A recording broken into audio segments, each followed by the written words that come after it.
오늘 하나님께서 우리에게 주시는 말씀 보겠습니다. 야고보서 1장 12절에서 18절 말씀입니다. 야고보서 1장 12절에서 18절 말씀 보겠습니다. 제가 읽겠습니다. 시험을 참는 자는 복이 있나니 이는 시련을 견디어낸 자가 주께서 자기를 사랑하는 자들에게 약속하신 생명의 면류관을 얻을 것이기 때문이라. 사람이 시험을 받을 때에 내가 하나님께 시험 받는다 하지 말지니 하나님은 악에게 시험을 받지도 아니하시고 친히 아무도 시험하지 아니하시느니라. 오직 각 사람이 시험을 받는 것은 자기 욕심에 끌려 미혹됨이니 욕심이 잉태한즉 죄를 낳고 죄가 장성한즉 사망을 낳느니라.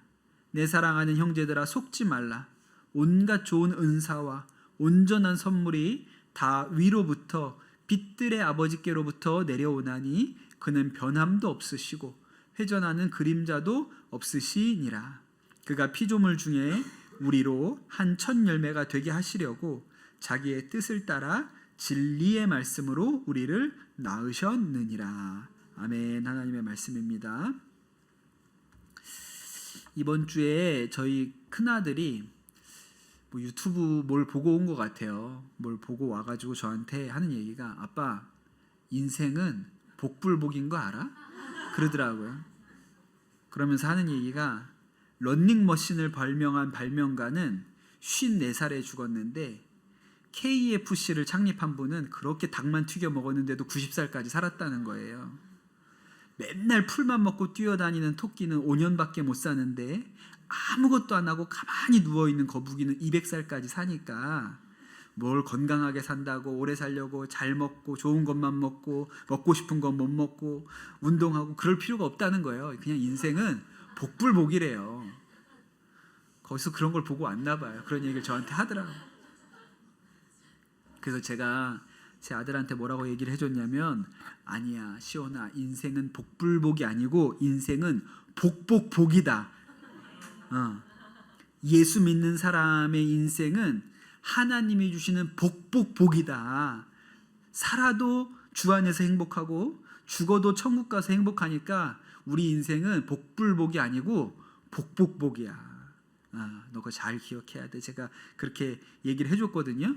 하나님께서 저한테 어떻게 그렇게 순간적으로 지혜를 주셔서 이런 영감을 주셔가지고 이렇게 설명을 잘했는지 저도 이제 얘기해놓고 나서 스스로 야 참 뿌듯하다.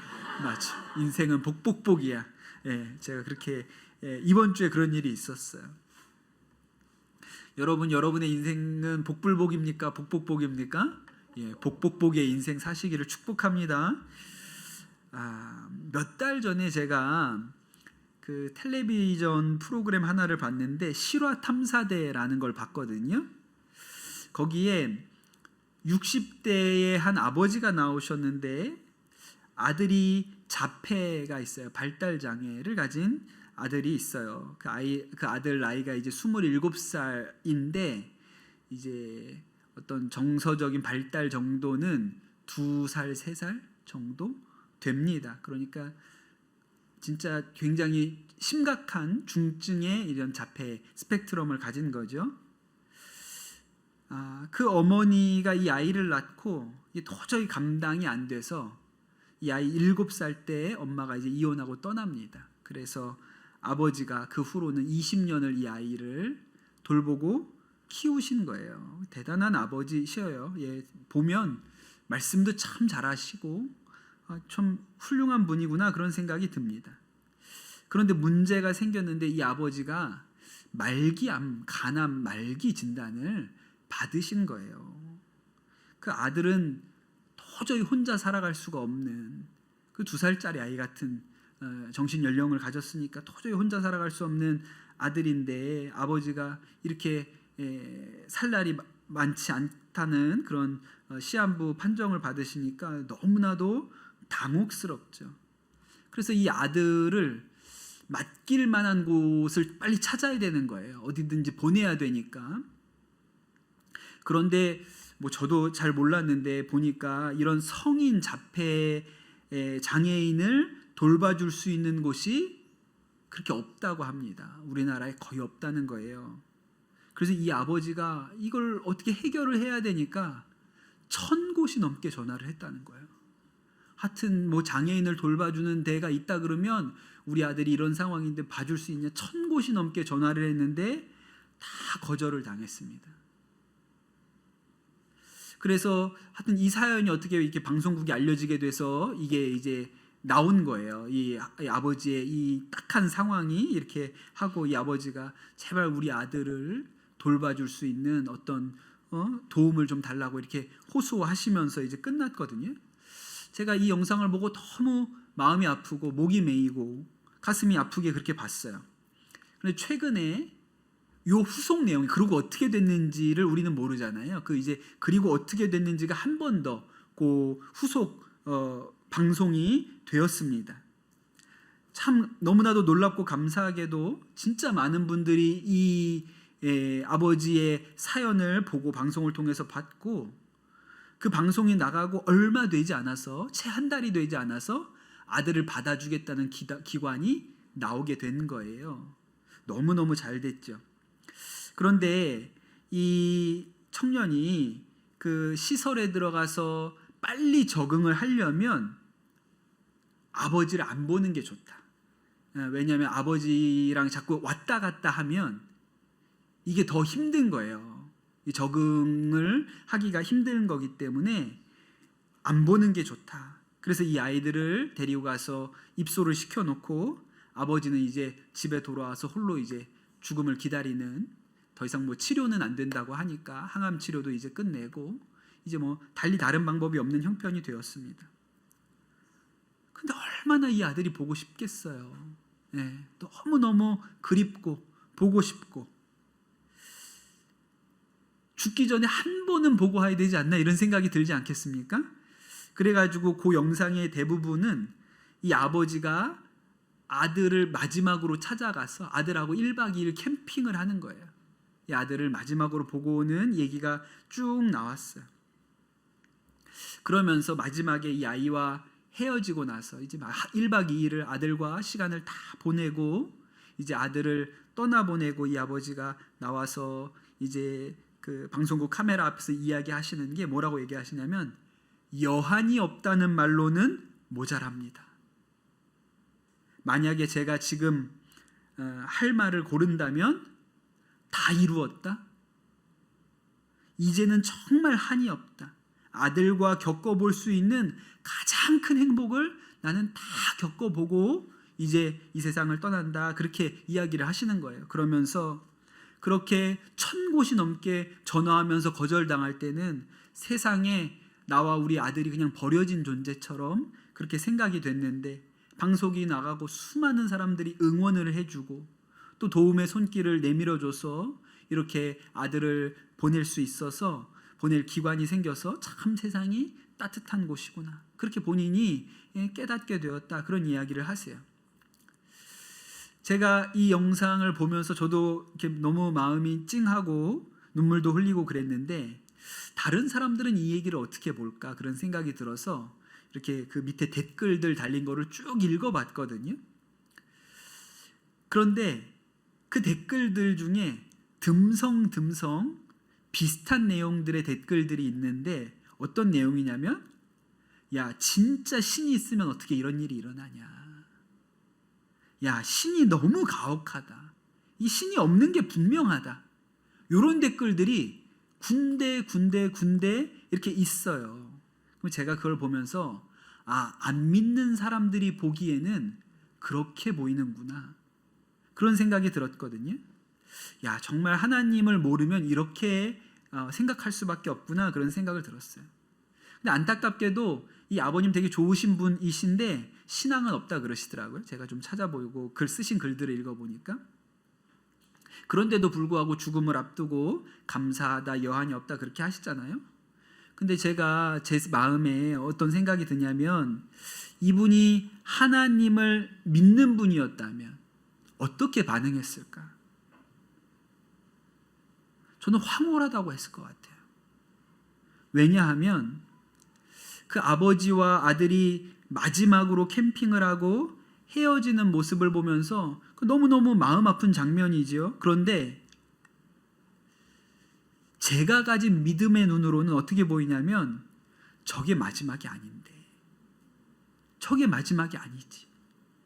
나중에 우리가 다 주님 앞에 가서 다시 만나게 될 날이 있는데, 나중에 저 아들을 천국에서 다시 만나면 그때는 그 아들이 자폐가 있는 아들이 아니지.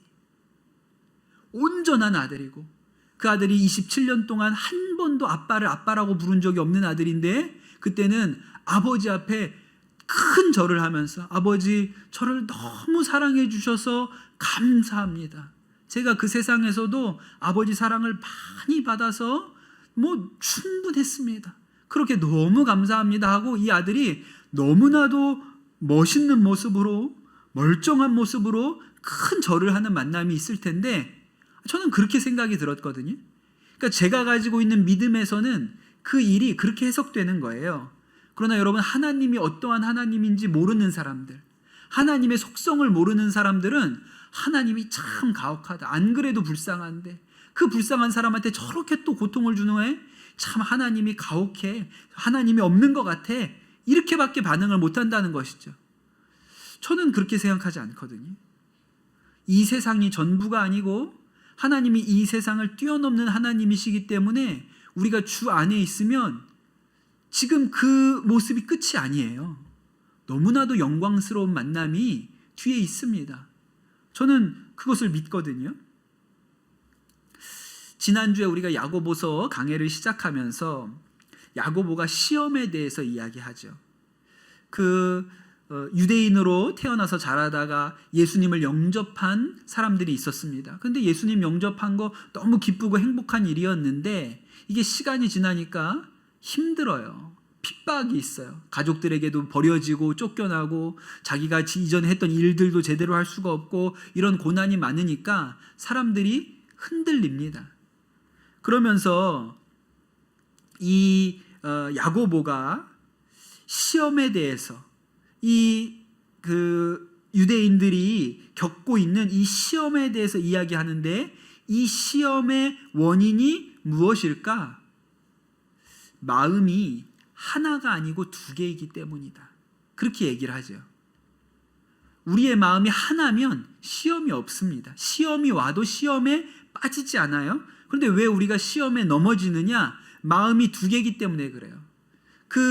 예수님을 믿은 그리스도인들이 나는 예수님 믿었으니까 다른 길은 없어. 끝까지 예수 믿다가 순교하든지 하나님 품에 안기든지 이거밖에 없어.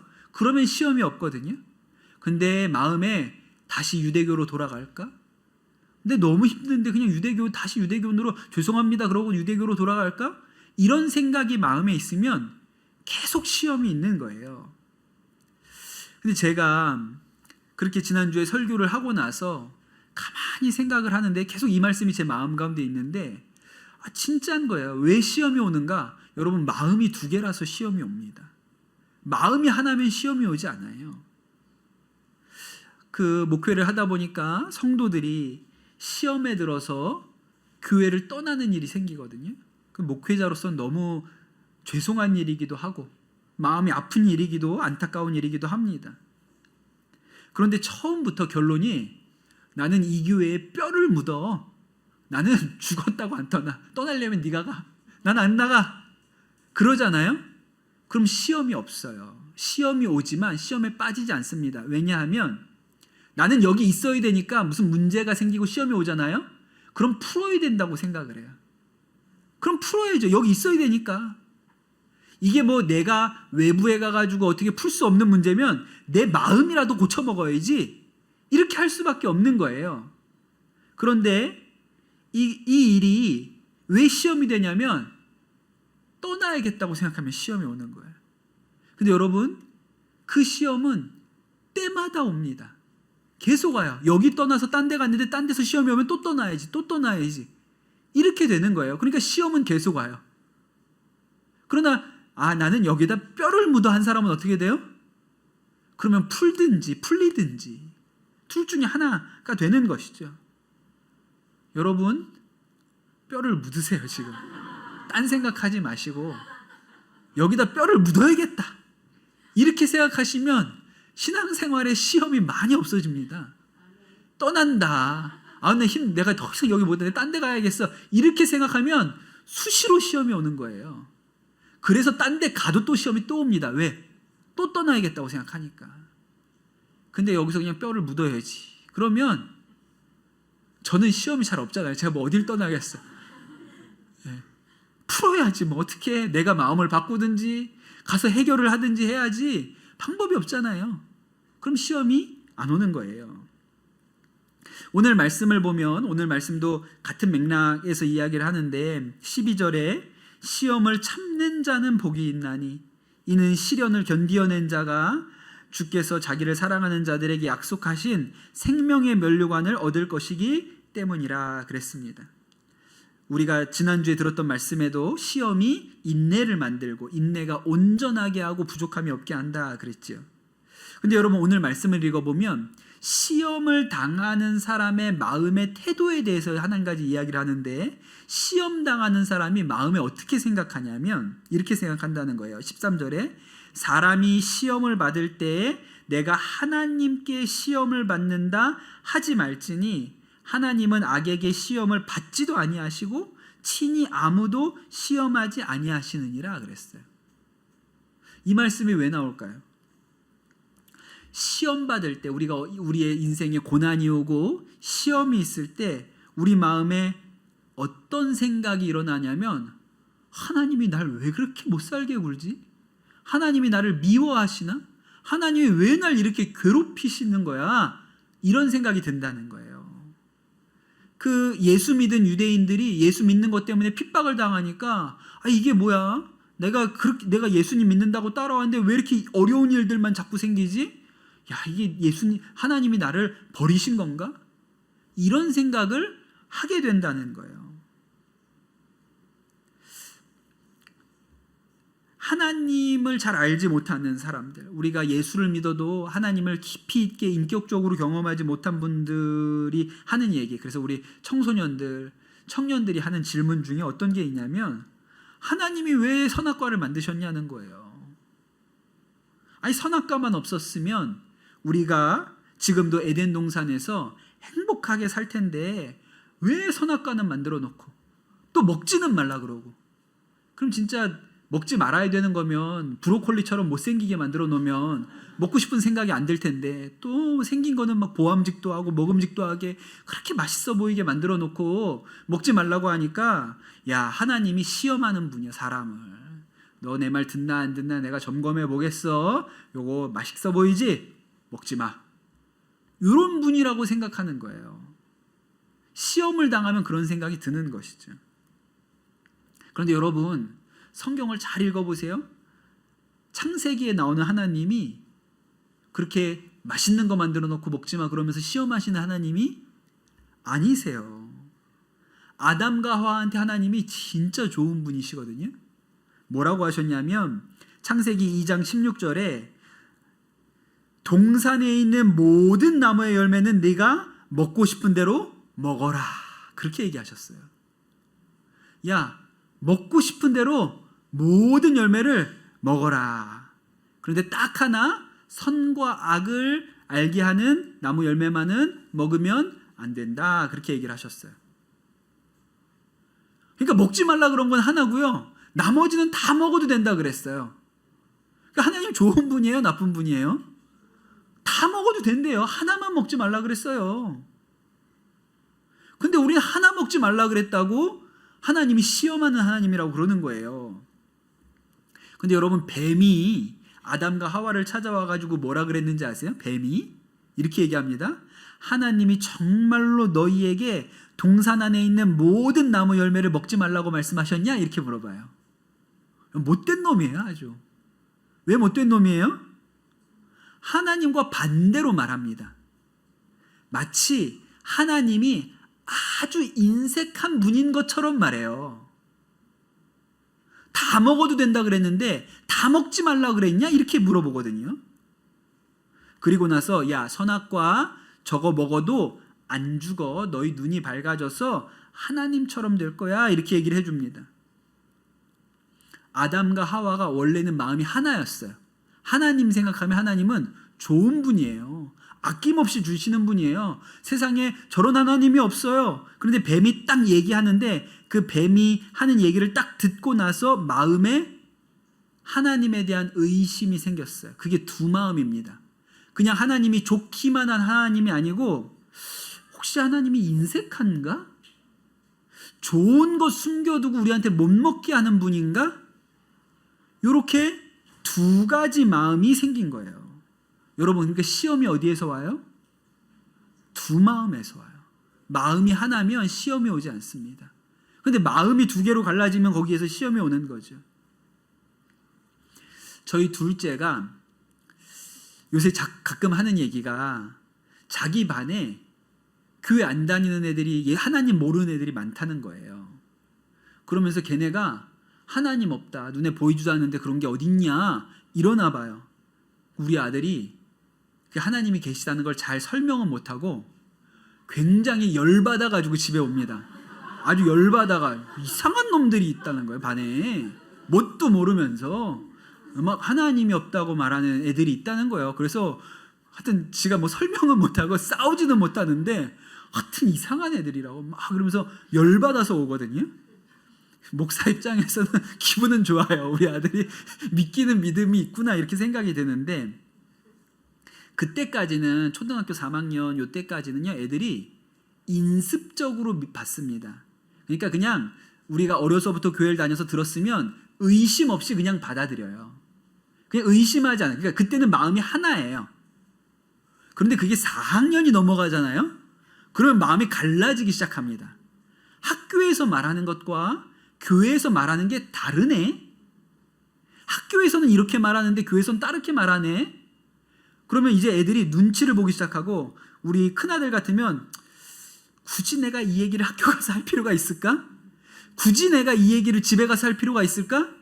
이러면서 마음이 나눠져요. 그러면서 시험이 오죠. 그게 우리가 아이들이 사춘기, 청소년기가 들면서 처음에는 그냥 하나님은 당연히 있고 없다 그러는 사람은 무지하고 몽매한 사람들인 거예요. 그런데 이게 마음이 두 개로 갈라지면서부터 저 목사님 말이 진짜인가? 우리 아버지 어머니가 저 제대로 된 분들인가? 요런 두 가지 마음의 갈래가 생기면서 시험이 오게 되는 것이죠. 야고보 사도는 아주 명확하게 얘기를 합니다. 사람이 시험받는 거는 하나님이 시험하는 게 아니라는 거예요. 오직 각 사람이 시험받는 것은 자기의 욕심에 끌려 미혹됨이라 그랬어요. 맞죠?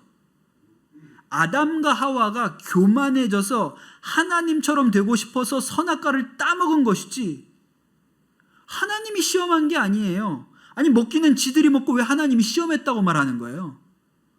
아니 자기가 먹었잖아요. 내가 내 욕심에 하나님처럼 되고 싶어서 눈이 밝아진다는 말에 내 욕심으로 따먹어 놓고 하나님이 우리를 시험했다고 말하는 거예요. 그게 아니라는 거예요. 시험이 그렇게 오는 게 아니라 내 욕심을 따라 행했기 때문에 시험이 온 거지 하나님이 우리를 시험한 게 아니다. 그렇게 이야기를 하시는 것이죠. 그래서 이 말씀이 실제가 됩니다. 15절에 보면 그 욕심이 잉태한 즉 죄를 낳고 죄가 장성한 즉 사망을 낳으니라. 아담과 하와가 그래서 에덴 동산에서 쫓겨나고 인간에게 사망이 죄와 사망이 들어오게 된 것이죠. 성경에서 사람이 시험을 받는다, 하나님이 사람을 시험한다 라고 하면 제일 유명한 성경이 욥기입니다. 욥기. 욥이 당대 의인이고 하나님을 경외하고 악에서 떠난 자라고 했습니다. 하나님이 야 욥은 진짜 훌륭한 사람이야. 진짜 저런 사람이 없어. 저렇게 하나님을 경외한 사람이 없어. 그러니까 사탄이 그 얘기를 듣고 있다가 하나님 욥이여 하나님이 잘해줘서 잘 먹고 잘 사니까 저렇게 하나님 앞에 저렇게 하는 거지. 저 사람이 재산 잃어버리고 가족 잃어버리고 건강 잃어버리면 그때도 그럴까요? 하나님 제 생각은 아닙니다. 저거 다 잃어버리면 하나님 욕하게 돼 있어요. 그랬더니 하나님이 어떻게 해요? 허락하셨다 그랬어요. 사탄이 이 욥을 시험하는 것을 허락하셨다 그랬어요. 그래서 우리가 마음에 하나님이 우리도 시험하신다 이렇게 생각을 하는 거예요. 그런데 놀랍게도 성경을 읽어보면 욥이 그렇게 재산을 잃어버리고 가족을 잃어버리고 마지막에는 자기의 건강까지 다 잃어버렸는데도 불구하고 욥이 원망하지 않습니다. 그게 2장까지의 내용이죠. 3장부터 이제 세 친구가 나와요. 세 친구가 나와가지고 욥한테 얘기를 하죠. 뭐 대단한 얘기도 아니에요. 야, 네가 뭘 잘못했으니까 이런 일을 당한 거지. 네가 잘했는데 이런 일이 오겠느냐. 너가 멀쩡하고 의로운데 왜 하나님이 너에게 재앙을 주시냐. 네가 문제가 있는 것이지. 근데 욥은 자신은 결백하다는 거예요. 자기는 하나님 앞에 잘못한 게 없다는 것입니다. 그러면서 욥의 마음에 의심이 쌓이고 마음이 갈라지게 되죠. 욥기 30장 21절에 욥이 친구들에게 자신을 변명하는 마지막 말에 보면 이렇게 얘기합니다. 주께서 돌이켜 내게 잔혹하게 하시고 힘 있는 손으로 나를 대적하시나이다. 하나님이 나를 잔인하게 다루시고 그 손으로 나를 힘들게 하셨다 이렇게 얘기하지요. 보통 우리가 생각하기에는 이야기가 이렇게 전개가 되면 하나님이 마지막에 딱 등장을 하셔서 야, 내가 선한 하나님인데 왜 네가 이런 고난을 받았는지를 아니? 내가 이러한 이유로 너한테 고난이 왔어. 그러나 내가 널 회복시켜 줄 거야. 그렇게 이야기하시면 이 말씀을 이해하기가 어렵지가 않은데 욥기는 그렇게 끝나지가 않습니다. 하나님이 욥을 꾸짖으시면서 뭐라고 얘기하시냐면 네가 땅에 기초를 놓을 때 너가 어디 내가 땅에 기초를 놓을 때 너 어디 있었는데 너 이 세상이 어떻게 생겼는지 알아? 바다가 어떻게 만들어졌는지 그 바다를 한 곳에다가 가둔 게 누군지 네가 알아? 네가 아침을 오게 할 수가 있어? 매일매일을 새롭게 만든 거를 네가 어떻게 하는지 네가 알아? 이러면서 욥을 막 몰아세우세요. 결론이 뭐냐면 욥아, 네가 나를 얼마나 안다고 그렇게 얘기하는 거야. 너가 너의 작은 지식으로 하나님의 공의가 뭔지를 네가 얘기할 수 있다고 생각해? 네가 이 온 우주를 움직이는 나 하나님이 생각하는 공의를 감히 네가 상상이나 할 수 있다고 생각해? 라고 물어보시는 거예요. 그런데 여러분, 이 말씀이 왜 우리 인생의 답이냐면 우리도 우리의 인생을 다 이해하지 못합니다. 다 설명을 못해요. 아까 그 아저씨, 그 아버지 진짜 좋은 분인 것 같은데, 선한 분인 것 같은데 하필 그 6대 독자로 낳은 아들이, 그렇게 기뻐함으로 낳은 아들이 자폐가 있어요. 또 엄마는 그 아들을 도저히 못 키우겠다 그러고 이혼하고 가버렸는데 이 아버지는 끝까지 그 아들을 붙들고 27년을 살았어요. 아니 근데 이렇게 60몇밖에 안 되셨는데 이게 말기암으로 이렇게 금방 떠나게 하시면 이걸 뭐 어떻게 하냔 말이에요. 다 이해가 안 됩니다. 우리의 인생이 다 이해할 수 있는 게 아니지요. 그런데 여러분, 우리가 시험을 이기는 방법이 무엇이냐면 이해 안 될 때에도 하나님이 선하시다는 믿음을 붙들어야 돼요. 그게 우리의 하나의 마음이에요. 하나님이 우리를 시험하시나? 괴롭히시나? 하나님이 못된 하나님일까? 이건 두 마음이고요. 우리가 어려운 일 당할 때, 고난 당할 때도 하나님은 선하신 분이야 라고 이를 악물고 믿어야 돼요. 그래야 시험을 이길 수 있습니다. 17절에 이렇게 나오거든요. 온갖 좋은 은사와 온전한 선물이 다 위로부터 빛들의 아버지께로부터 오나니 그는 변함도 없으시고 회전하는 그림자도 없다 그랬어요. 그러니까 하나님이요, 그 안 믿는 사람들이 볼 때는 하나님이 야 하나님 없어. 하나님 야 그 신이 너무 잔인한 신이야. 어떻게 사람을 저렇게 궁지로 몰 수가 있어. 이렇게 얘기하잖아요. 야고보는 그렇게 얘기 안 해요. 야고보는 하나님이 어떤 분이냐면 그분은 변함도 없고요. 그림자도 없는 분이에요. 어두운 게 없어요. 그분에게는. 그렇게 얘기를 합니다. 세상은 이 믿음이 없어요. 눈에 보이는 대로 판단해요. 좋은 일 생기면 야 하나님 그래도 좋은 분인가 보다. 근데 어려운 일 생기잖아요. 그럼 어떻게 하나님이 이래? 하나님 없어. 이렇게 해버리고 말아요. 왜냐하면 세상은 두 마음을 가지고 있기 때문에 그렇습니다. 대표적인 사람이 누구냐면 종의 기원, 진화론을 만든 다윈이 그런 사람이에요. 다윈이 원래는 그 스코틀랜드의 제일 좋은 대학이 에든버러 대학이잖아요. 거기에 의대를 다니던 사람입니다. 근데 의대를 다녀보니까 적성에 안 맞는 것 같아. 그래서 의대를 그만두고 캠브리지 대학으로 왔어요. 그러니까 공부는 엄청 잘한 사람인 것 같아요. 캠브리지 대학에 와서는 신학과에 들어갔습니다. 나는 목회자가 되어야겠다 이렇게 생각했던 사람이에요. 근데 그가 20대에는 그렇게 목회자가 되려고 그냥 이 다윈이 쓴 일기들을 읽어보면 나는 이렇게 시골교회 이런 데 가가지고 목회하고 싶다 이런 얘기들이 나와요. 그런데 그가 이제 신학교를 마치고 목회 일선으로 가지 않고 그에게 기회가 찾아오는데 비글호라는 배를 타고 전 세계를 돌아다닐 수 있는 기회가 그한테 옵니다. 근데 이 사람이 그거 해보고 싶은 거예요. 그래서 5년 동안 이 배를 타고 전 세계를 돌아다니죠. 그러다가 갈라파고스 군도라는 데를 가서 거기에 온갖 동식물들을 연구하다가 마음 가운데 이 세상이 이 생명체들이 어느 한순간에 뻥 하고 튀어나온 게 아니고 점진적으로 적응하면서 이렇게 변화되었구나라는 생각이 그의 머릿속에 쑥 하고 들어와요. 그게 다윈의 20대거든요. 그런데 다윗이 자기 마음에 들어온 이 생각을 밖으로 얘기하지 않습니다. 나중에 종의 기원은 그 후로부터 20년 뒤에 나와요. 아이디어는 20대에 생긴 거거든요. 그런데 20년 동안 얘기를 안 했어요. 왜 얘기를 안 했냐면 자신의 생각이 하나님 앞에 불경하다고 생각했기 때문에 꺼내지 않았어요. 자기가 가지고 있는 이 생각이 성경의 정면으로 위배된다는 걸 스스로 알았기 때문에 얘기하지 않았다고요. 다윈이 그렇게 그 5년 동안 여행하고 돌아와가지고 엠마라는 여인을 만나서 결혼하거든요. 아내도 믿음이 엄청 좋았습니다. 아내가 되게 신실했어요.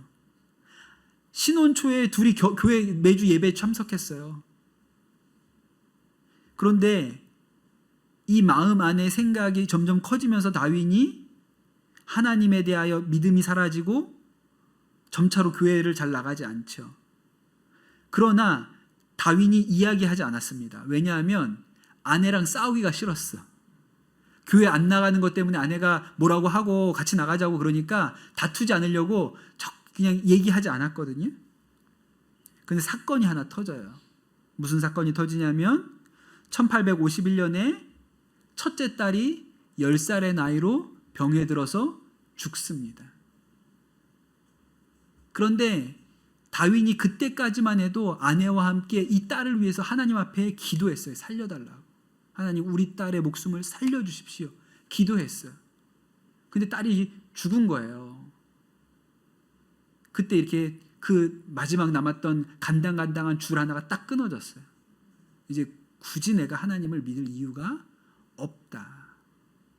그리고 그때부터 본격적으로 종의 기원을 써 내려가기 시작합니다. 그 후로도 자녀가 둘이 더 죽었어요. 근데 다 아기 때, 그때 너무 이렇게 그 영아 사망률이 높은 시절이었기 때문에 뭐 그렇게 많이 죽던 시절이었어요. 근데 첫 딸은 10살까지 살았는데 10년을 데리고 살았는데 죽었으니까 마음의 충격이 되게 컸죠. 7명은 살았어요. 열을 낳거든요. 셋은 죽고 7은 장성해서 살았습니다. 더 이상 이제 이 다윈이 하나님의 선하심도 믿지 않고 하나님이 계시다고 생각하지도 않은 거예요. 그리고 나중에 종의 기원을 출판하고 나서는 나는 하나님도 믿지 않고 성경도 믿지 않는다. 결국 그 주장을 유지한 채로 죽었습니다. 에피쿠로스의 역설이라는 게 있거든요. 철학에 있는 하나님에 대한 어떤 논증하는 것인데 하나님이 없다는 것을 증명하려고 쓰는 논리예요. 이렇게 합니다. 첫 번째, 하나님은 전능하다. 맞죠? 두 번째, 하나님은 전적으로 선하다. 그것도 맞죠? 근데 세 번째가 뭐냐면 세상에는 고통이 존재한다. 그럼 이제 말이 안 된다는 거예요. 왜냐하면 하나님이 세상에 고통이 존재한다면 두 가지 경우밖에 없다는 거예요.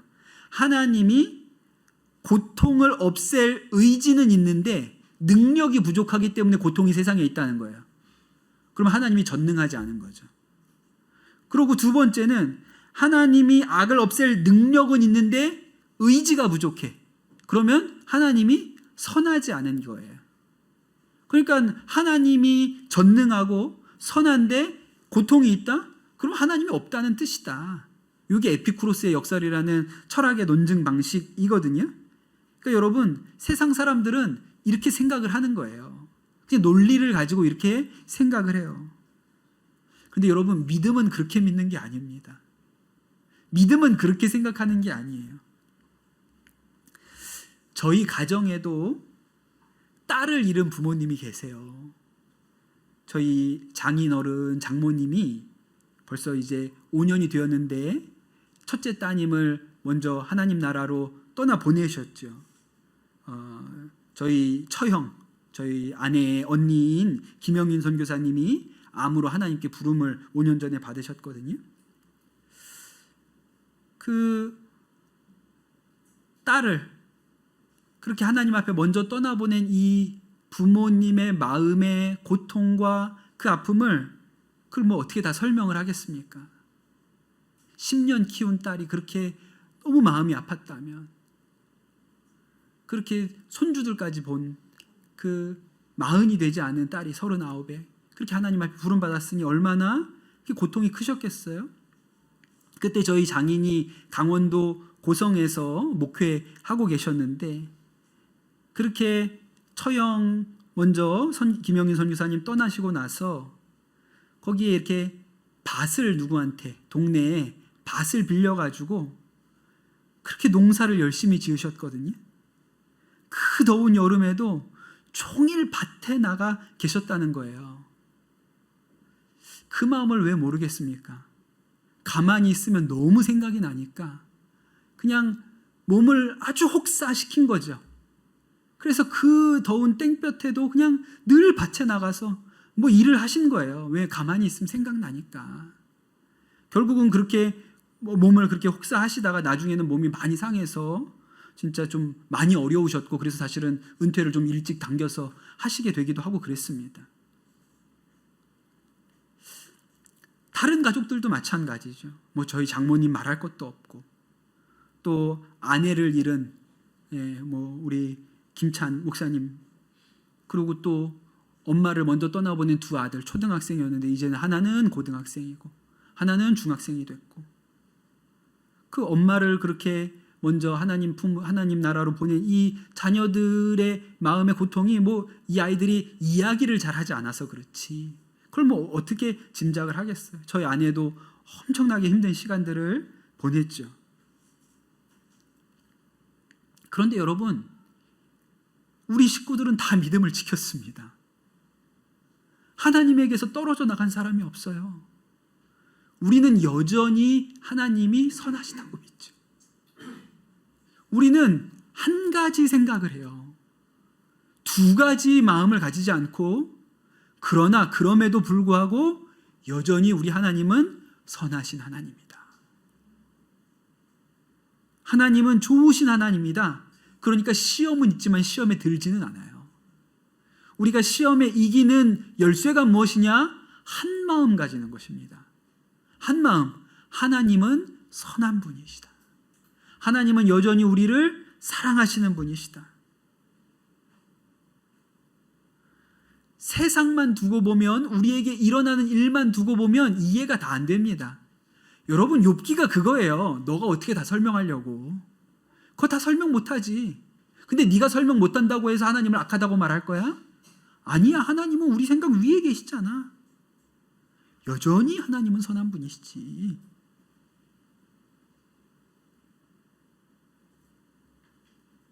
이사야 55장 8절과 9절에 보면 이렇게 하나님이 말씀하시죠. 여호와의 말씀에 내 생각은 너희 생각과 다르며 내 길은 너희 길과 달라서 하나님이 이 땅보다 높음같이 내 길은 너희 길보다 높으며 내 생각은 너희 생각보다 높으니라 그랬어요.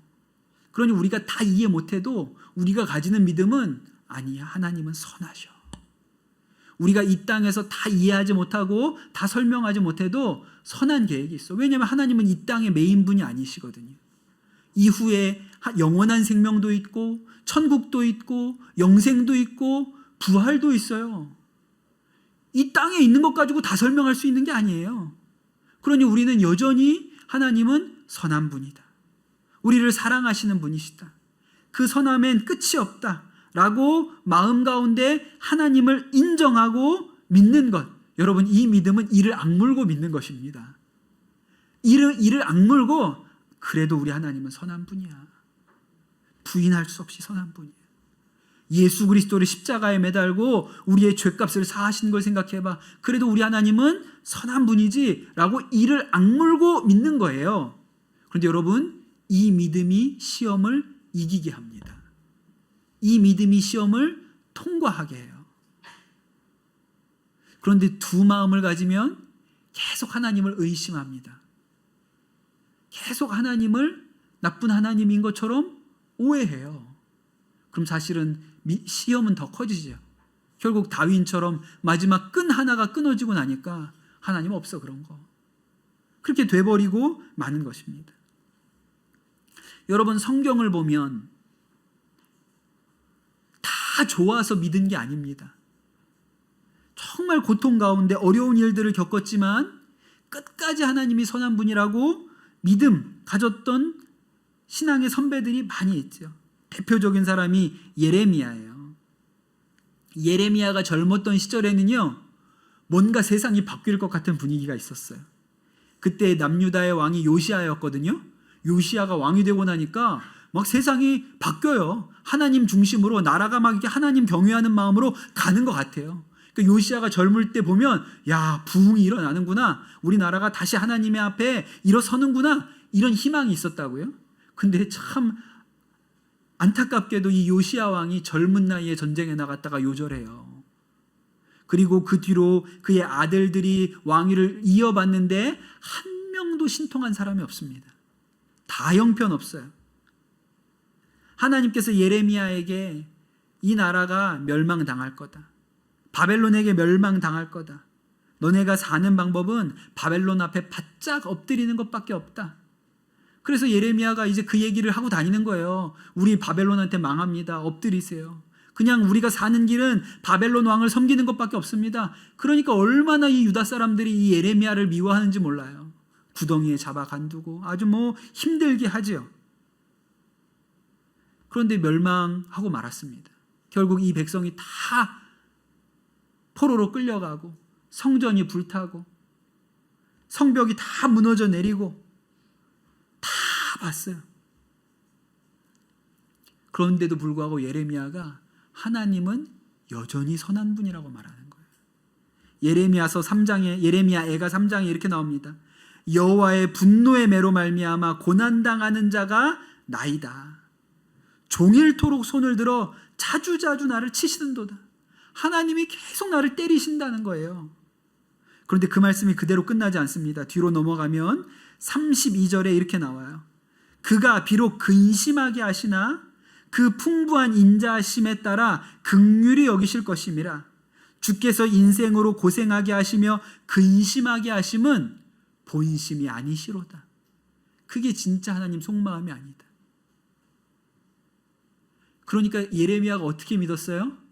이 악물고 믿은 거예요. 하나님 선하다. 절대 하나님이 나쁜 분이 아니시다. 하나님이 괜히 저렇게 행하시는 것이 아니다. 하나님의 놀라운 뜻이 있다. 우리가 그걸 깨닫게 될 날이 분명히 온다. 이를 악물고 하나님이 선하다고 믿었어요.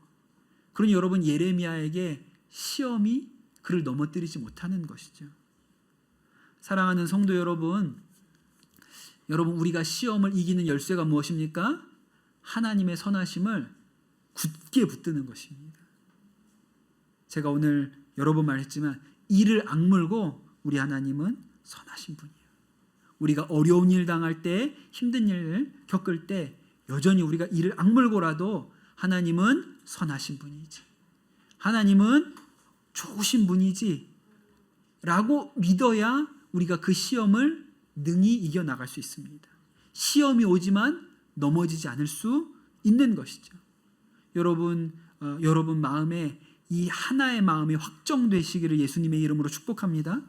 두 마음이 아니요 한 마음입니다. 우리 하나님은 선하신 분이다. 우리가 이 믿음 가운데 뿌리 내리면 시험이 와도 넘어지지 않습니다. 시험에 들지 않습니다. 이것이 시험을 이기는 열쇠입니다. 우리 같이 찬양하고 함께 기도하도록 하겠습니다.